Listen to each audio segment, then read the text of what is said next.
treta. Batalha da bandeira. Tem rap não tem treta. Batalha da bandeira. Meu pensado, mano, eu vou pra frente. Cê tá ligado, quem começa na rima são os mais inteligentes, entende? O meu back passa meia Lucas. Eu vou te dar um mic, cê é mais chato que o Galarrel.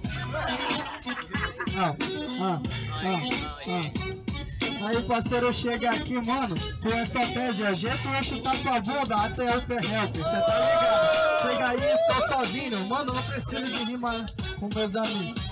Os teus amigos aqui é improviso, me chutar daqui pra lá, só se fosse homem pra isso, tá entendendo? É que mancada, olha só no pé dele, são duas balsas furadas. Aí parceiro, chega aqui, moleque, não tem cabreiro. Essa balsa aqui é diferente do teu sapato de carpinteiro. Chega aí um mic, parceiro, que agora vai esquentar.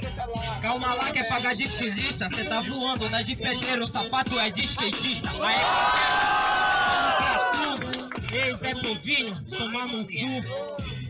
Eu vou chegando, não se importa, seu lugar não é aqui, mano, é lá fazendo manobra, cê tá ligado? Que os bagulho fica insano. Consegue resolver sozinho? Um mic e eu tô te vendo. Falei com o Zé. Cê tá zoando? Não, cê tá tentando. Parceiro, batendo no ritmo aqui, eu tô zoando contigo, tá entendendo? É meu chegado, eu continuo no mic agora, seu sequelado.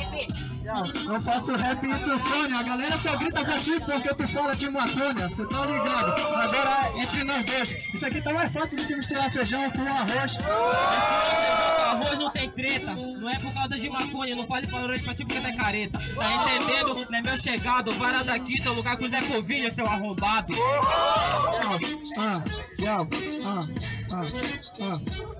Aí parceiro, chega aqui, moleque, eu me destaco. Fala que eu sou careta, desce com raspa pra te tomar um baseado. Cê tá ligado?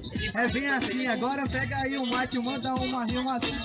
Aí parceiro, que mancada chegado, fuma um beck, acho que tu tá de TPM ou tá menstruado. Meu amigo, para daqui, parceiro, aqui é Zona Norte e é pleno perigo. Aí parceiro, o moleque é rosca louca.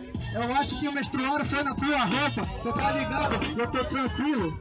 Isso aqui é mais fácil do que rimar contigo e com os testigeiros.